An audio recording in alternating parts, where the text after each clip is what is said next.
Hey guys, Kyle Kelly from Kelly's Port, walking you through some tips and tricks on how to use your Bennington rental boat. Again, this is by no means a full overall overview. We need you to use your common sense and follow the laws and regulations and use basic safety, but this is going to help you using the boat more safely and effectively. So let's get started. Number one, battery switch.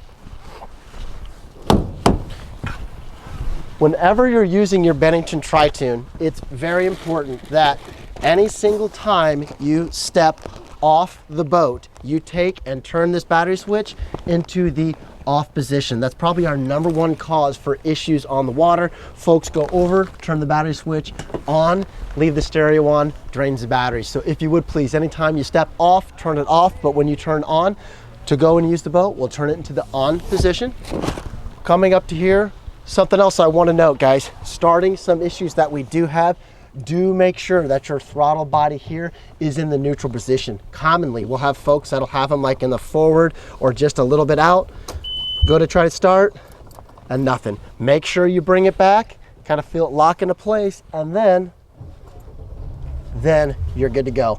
Whenever driving and docking, let's talk about docking a little bit. We've got our fenders and lines, which we'll walk through in a second, that are on the outside of the boat. One, go ahead and have those set up before you get out onto the open water, before you get pulling into the dock, from the open water to the dock, excuse me. Secondarily, whenever we're docking, guys, I want to see us take it super slow. People get into trouble when they start doing this thing back and forth. What I'd like to see is one hand on the wheel at all times, another hand on the throttle body. We're going to go from neutral, forward to neutral.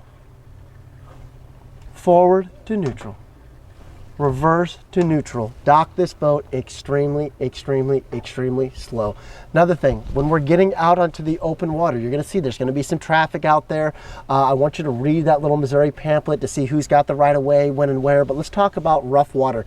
If we've got big waves that are coming down, my arm is the wake, this is the boat. Ideally what you wanna do, guys, is if you're driving down the water, number one, turn directly into the waves. I know it sounds antithetical, but hear me out. We're going to turn directly into the waves. We're going to slow down just before the waves, but where we still have a nose up attitude, 10, 11, 12, 13 miles per hour, bump, bump, bump, and then you can accelerate and go on your day. Don't try to barge through the waves super fast, and you can actually slow down too much where water comes over the top. But again, taking it slow on the waves, same way with whenever we're docking, take it nice and easy and nice and slow whenever impacting those waves so we don't have water come up over the top. So docking, something else that is important, guys. Whenever we are docking, you're gonna have all of the fenders and lines aboard the boat. So we've got our fenders on the outside here, guys. They're quick and easy. Just put them anywhere on the rails here. You've got these little clips here. These are the fancy little red guys. You just clip them on, just like so.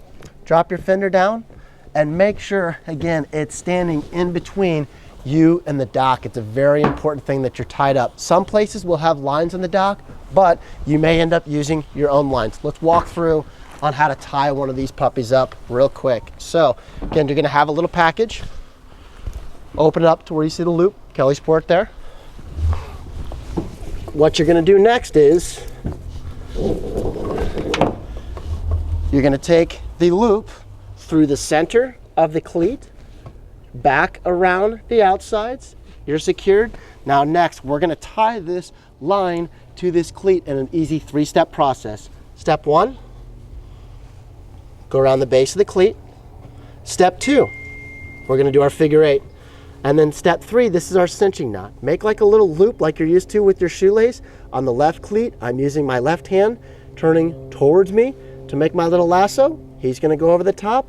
And on the right side of the cleat, I'm gonna make my little shoelace guy, and I'm gonna use my right hand, turn towards me to make my little lasso, and then I'm on. And then one more thing I do want to chat with you guys about is skiing. If you're using this boat for skiing and tubing, do make sure we don't try to hook up on any of the cleats or anything like that, guys. I'm going to pretend this is my tow line. We're going to hook up on our ski tow bar, not on the individual cleats. And the way we're going to do that is he's going to go down underneath, back up and around the top, and then we'll pull it in from there. So again, that's a quick tip walkthrough. There's some other features aboard the boat that are great, but what I'm going to say is this: if you did love your experience on this Bennington, The boat that you took out, this and other models are available from Kellysport. The boat that you've taken out, this is kind of like our Tahoe model. We go up from our Tahoe model all the way up to crazy big huge Escalade models with big twin engines and joysticks and all kinds of cool different stuff. But what's great about the Bennington line, it's best in class warranty, easiest to drive and dock, best on the rough water, and then also if you're boating at Lake of the Ozarks, you get Kellysport guaranteed same day service to get you taken care of. So again, couple quick tips and tricks. Hope you guys enjoy yourselves out in the water. Thank you, appreciate your business, have a great day.